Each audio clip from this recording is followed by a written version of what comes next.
Now, from CBS News Miami, this is Facing South Florida with Jim DeFede. Welcome to Facing South Florida. I'm Jim DeFede. Following Tuesday's primary, the races for November are now set. For the United States Senate, Rick Scott will be up against Democrat Debbie Murkisel-Powell. In Congressional District 27, there was a close race to see who would take on Republican Maria Elvira Salazar. Democrat and school board member Lucia Baez-Geller beat out former mayor of Key Biscayne, Mike Davey. Baez-Geller will now face Salazar this fall locally. Two of Ron DeSantis' appointees to the Broward School Board, Tori Alston and Daniel Foganelli, lost their seats. And for reasons that mystify me, the scandal-plagued Broward Sheriff Gregory Toney won his primary, guaranteeing his re-election in November. In Miami-Dade, Mayor Daniela Levine Cava handily won re-election, and we now know that Democrat James Reyes will face Republican Rosie Cordero-Stutz in the first Miami-Dade sheriff's race in almost 60 years. But there is another race that may very well be the most important of them all, the race to see who will oversee elections in Miami-Dade County going forward. For the first time in decades, the Supervisor of Elections in Miami-Dade will be an elected position. And not just elected, but also a partisan one. Democrat JC Planas will face Republican Alina Garcia in November. Making sure our elections run fairly should not be a partisan affair. And since the debacle of the 2000 election, elections in Miami-Dade have run smoothly and without any serious problems because the department has been overseen by professionals and not politicians. But that's about to change. So voters have to pay attention to this race and understand who the candidates are. And to get us started, we are joined this morning by the Democrat in the race, JC Planas. JC, welcome. Thank you very much, Jim. Thank you for having me. Congratulations on your win. Thank you. So I sort of laid out why I think this is a critical and important race. I'm sure you probably agree, and I think it's one of those races that has the tendency to fly under the radar as everyone focuses on the mayor, the sheriff, the presidency, but Supervisor of Elections critical. It is definitely not the flashiest race, but the truth is that protecting our democracy is extremely important, and as someone who's been an election lawyer for 15 years, a professor of election law for 9 years, I know full well how important this position is. And in case people are wondering why it's important, well, I want to go through and make people understand, you know, it's not that I think that if the wrong person got in there that they would go in and change votes or manipulate votes. No. The important thing is it's the mechanics of elections. So deciding where precincts will be located, deciding how many machines are allocated to a specific precinct or polling site. If you take away precinct sites, for instance, or precincts or voting machines in a Democratic district and therefore create long lines, you could discourage voting in certain districts. So that's why this is critical. Am I right? Yes, and I'll give you a prime example. In 2012, we had long lines at early voting, long lines on Election Day, and simply by just reconfiguring the inside of the early voting sites, we were able to eliminate those lines. That's how critical this is. That's a lot of the discretion that the supervisor has. The other issue is that the state sets the maximum amount of hours for early voting, but supervisors at their discretion can actually shorten those hours. We need to make sure that we have the maximum hours at early voting at all times. Miami-Dade deserves that. So that was going to be one of my questions. So that's one of your pledges. You would guarantee that Miami-Dade elections would take advantage of the maximum number of hours for early voting, absolutely, for day of voting. Absolutely. And then of course there's lobbying the state for law changes. Right now, early voting is only allowed in government buildings, libraries, municipal halls. For the presidential election, they get one audible. They get one facility that's outside of those. We need to lobby for more. There's no reason why the state should not be allocating resources to have early voting, for instance, in empty retail space or banquet halls, facilities that have a lot of parking, which is essential for early voting. They are easy to get to, and also happen to be in suburban areas where voters are. This is just a convenience to voters. We should not be inconveniencing voters by any stretch of the imagination. We need to take this out to where voters are. So I want to talk about turnout in a minute, but I want to continue the conversation about, you heard me say at the top of the show about how I don't think this should be a partisan affair. I don't think that we should have partisan election supervisors. I think that just creates the appearance of even problems. But obviously, that's the system that you're running in. You actually had been a Republican for a number of years. You then became an independent and ultimately a Democrat. Why did you switch from the Republican Party? Frankly, it's lack of respect for democracy. You know, like Adam Kinzinger said at the Democratic Convention, here's a conservative Republican speaking at the Democratic Convention, and he says a line that has stuck with me. Democracy knows no party. And that's the philosophy that I'm going to take to this. The truth is that this should be a nonpartisan office. Ironically, I'm one of the few people running for office that never believed this should have been an elected office. I voted against Amendment 10 back in 2018. I asked people to vote against it. This should be an office of professionals. Miami-Dade actually has one of the best supervisors of elections in the state. She didn't want to be a politician. I'm coming in, yes, I'm running for the office, but I'm here to be a professional doing a professional job to make sure everybody's vote counts. In fact, I'm going to protect the votes of those Republicans that are not going to vote for me even harder than I'm going to protect the other votes, because that's how we protect our democracy. You know, I want to turn, as I said, I want to turn to turnout. One of the things that could take place is, you know, Christina White, the election supervisor that you referenced, has done an amazing job in terms of running elections. Yeah. But she hasn't always been the most out front public face encouraging people to vote. What role do you think? We had a very low turnout. There's lots of reasons why the turnout was low. It wasn't just in Miami-Dade. There was low turnout across the state. I think we were around, what, 17%? We got to 19%. I was texting with the Hillsborough Supervisor of Elections during the day on Tuesday. They were roughly the same. Orange County had less. Lake County had a little bit more. Lake County got to about 21, 22%. So what do you think the election supervisor could do to try to get more voting taking place, encourage more voting? First of all, I think we all have to act together. There's an association. It's a very tight-knit association. I think we have to act together. Believe it or not, I think there are two things that contributed to this. Number one is the name. People hear the word primary. Well, guess what? NPA voters or independent voters, for some reason, don't think they can vote in this, even though we have the mayor, the judges, all these important races that they can vote to. In fact, races that probably have even more in-depth impact on our daily lives than the president ever will. There are fewer Republican voters in this county than there are nonpartisan voters, yet Republicans turned out more than nonpartisan voters because partisans hear the word primary and they turn out. I think we could change the name of the election, call it the county-wide municipal election and partisan primary, maybe that.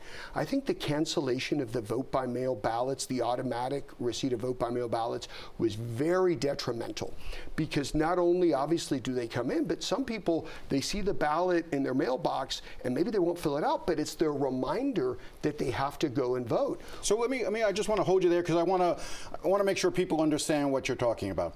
There used to be a system here in Florida where essentially, you know, if you were a regular voter and turned out, you would get your absentee ballot, would almost automatically, if you had requested vote by mail. Vote by mail. Sorry, absentee. I know, I'm old. But the vote by mail, if you had been voted by mail in the past, you sort of, it was automatic that you would sort of get it. Yeah. The legislature, for partisan reasons, because Democrats tend to favor to depress turnout. So Democrats tend to vote by mail.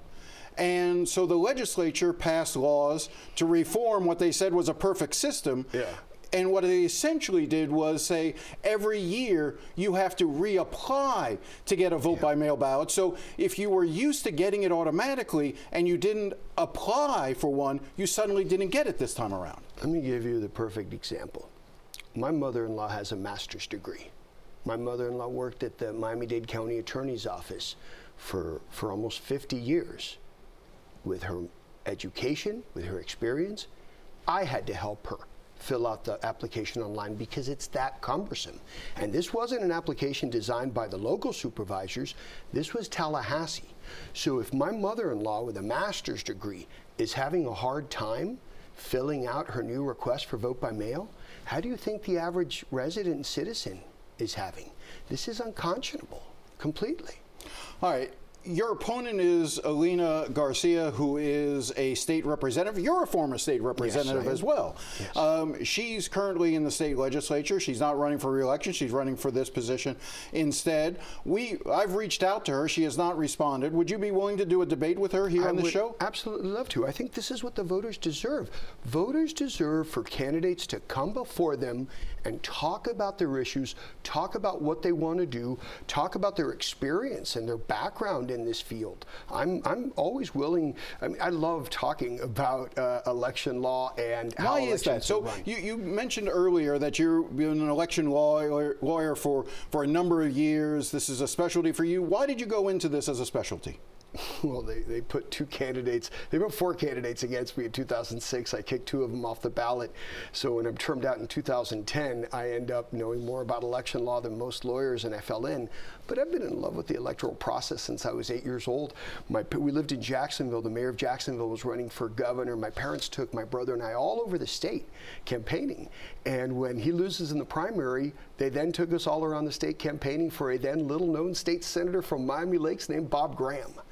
And this has been instilled in me since I was a kid. I've never missed an election since I was 18. I absolutely love the electoral process. The groups that I speak to can see my enthusiasm for elections and democracy. And that's part of the reason, even though I've only been a Democrat for 4 years, I was able to win the Democratic primary so handily. And let me just sort of the bow ties. That's a choice. You're making a conscious choice with the bow ties. When I was in the legislature, it was half and half. I love them, and I think like after 2012, it's been exclusively bow ties. That's what I love. I mean, listen, what we need for this job is a giant elections nerd who's not going to care about parties, but who's going to care about getting it right, and I'm your nerd. All right. JC Planas, thank you very much for coming in. And again, I hope Alina Garcia will come in and sit down across from me, and then the 2 of you can debate it out. So I'd like to, hopefully we can get that done. All right. When we come back, we will take a look at some of the other races I mentioned at the top of the show. We'll be joined by Politico's Kimberley Leonard. Stay with us.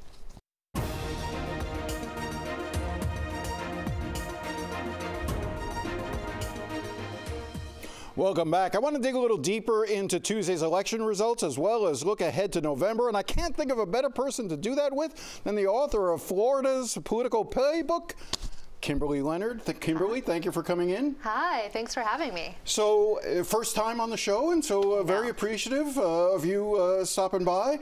But I want to start with we just wrapped up, we're taping this on Friday, we just wrapped up 4 days of the Democratic National Convention, all about the vibes. No Beyonce, but I think the speech generally that Kamala Harris gave was good, and I think she did what she needed to do. But the real question is, does Kamala Harris at the top of the ticket really change much in Florida? Does it put Florida at all in play? So I don't think it puts it in play, just because I won't believe that it's in play until I see the Harris campaign spend some real money in Florida, and then we have yet to see that. We have yet to see any real changes in voter registration either.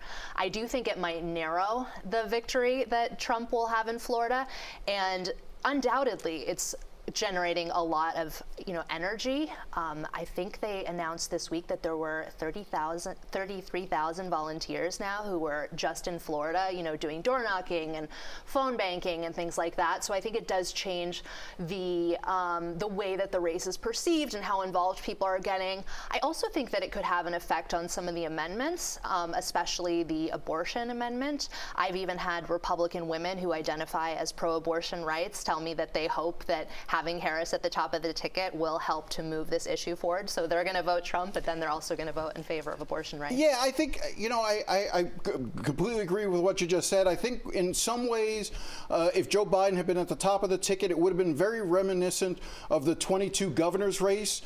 Charlie Crist did not inspire Democrats to turn out.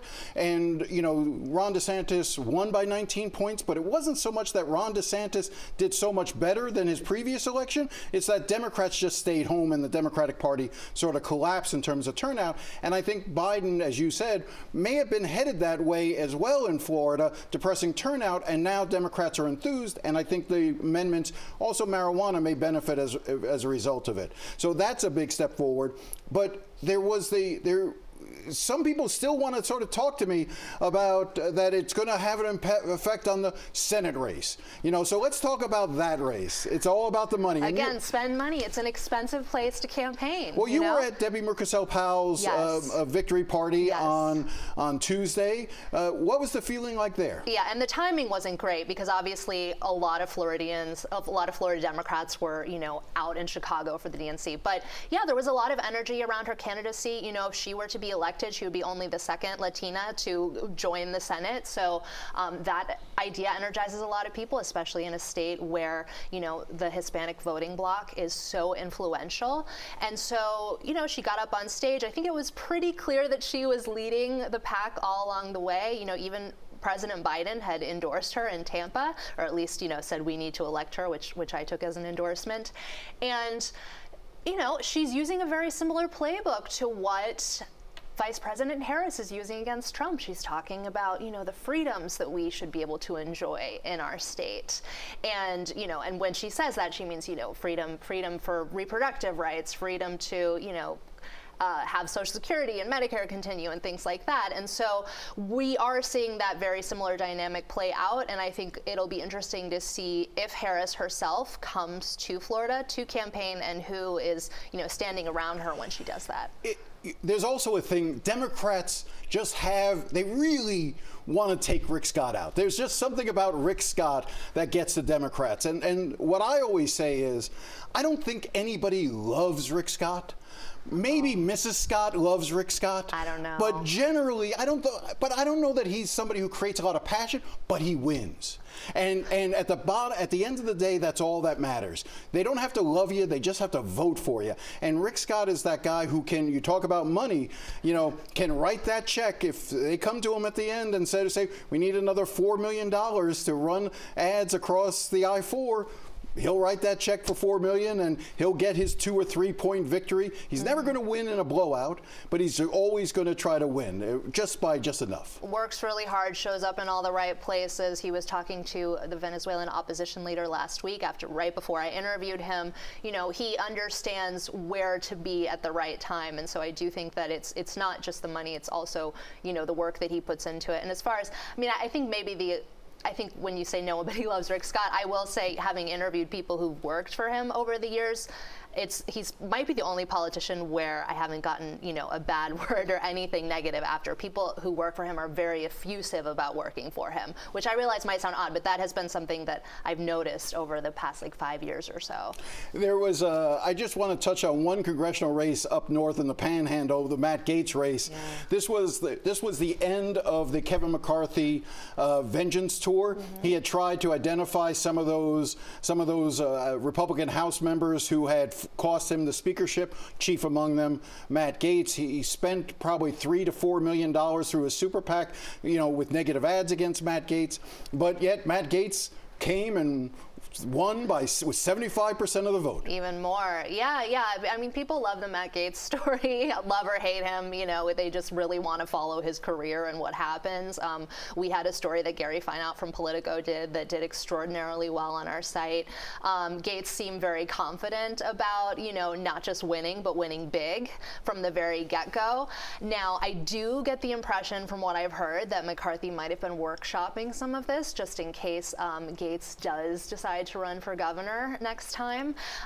And so some of the attack lines over, you know, some of the legal issues and things that he's faced, we might see how that resurface, you know, should that happen. We might see McCarthy get involved again. I mean, he seems like he hasn't let it go, the ouster. You just you just caused everyone to throw something at their television because you're already talking about the 26th governor's race. I've done the same thing. I talk about it a lot. Yes. And because it's going to be crazy on the Republican side. And the Democratic side. On the Democratic side, I feel like too. everyone wants to run for governor. It's the hottest ticket in town. I want to turn to another congressional race, the one down south. I think the only one that Democrats sort of talk about, maybe they could flip, is the Maria Elvira Salazar seat, District 27, with Lucia Baez-Geller running against her. That's a R+4 district. So it's still an uphill climb. It's, when Donna Shalala held that seat a few cycles ago, I think it was a D+1. So, that district lost Miami Beach and added Westchester, which is a Republican area down here. So it doesn't stack up well, but it goes to the idea of, will Dade County vote for Trump? Will they turn out and will the same way that Dade County won, Ron DeSantis won Dade County, will he win here? I don't know that he's going to win Dade County, but I don't know if Harris wins Dade County, if it's enough to bring Lucia Baez-Geller across the finish line. Right, exactly. And that's similar to kind of the McCarcel-Powell dynamic, right? How much her candidacy helps with some of the other races. Some of the ways that the DCCC, which is the arm of the Democratic Party that works on these House races, has started to attack Salazar, have given us an idea of, the messaging on that. They say, she goes around holding checks. I think I remember something about that. Yeah, I wasn't gonna bring it up, but now you have. So I think that'll play prominently. They do want to try to do something in Florida, just to be. They have a couple of seats that they're trying to flip, including the one down here. I don't know how effective it'll be. I also know that Trump is still very popular down here. I see Trump signs driving around. I see more Trump signs. I did see an Amendment 3 sign today. That was new. But generally speaking, it just seems like his support is really high here. I think going into it, the campaign maybe thought they could win Miami-Dade, but now that Harris is at the top of the ticket, I don't know how much that changes things. I can't let you go without bringing up an issue of, there's this crazy idea of taking state parks and putting golf courses or pickleball courts in them, and I've never seen an idea get so universally condemned by so many people so quickly. What's going on here? Yeah, and both Republicans and Democrats. And even you have Wilton Simpson urging people to show up and protest. So what happened was, it wasn't just the idea, which itself enraged a lot of people who care about the environment and conservation, but it also was the way that it was presented, because it was essentially something that got leaked to the Tampa Bay Times, and then the proposal was put out, which looked very similar to what the Tampa Bay Times had reported. And then they put out an announcement saying, okay, in all these different 9 state parks across the state, we're going to be meeting to discuss these ideas, all at the same time, all at once, all very fast. And so that caused a lot of backlash. We heard it all over. Right, and you've got Republicans who are usually in lockstep with the DeSantis administration, sort of coming out against it. You mentioned Wilton Simpson in the cabinet. I've seen members of Congress. Does that suggest that maybe this party, the grip that Ron DeSantis has had on the party, is beginning to slip a little? That's the thing. I haven't seen anything like this in the entire time that, Governor DeSantis has been in office. He usually calls all the shots, and people are completely in line with what he wants to do, even if he has to muscle things through the legislature.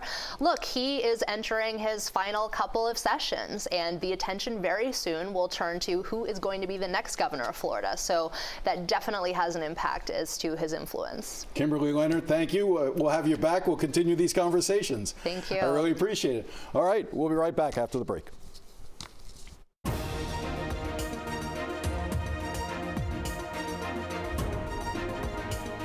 If you have any thoughts or comments about today's show, feel free to contact me at jdefede@cbs.com. I do enjoy hearing from you.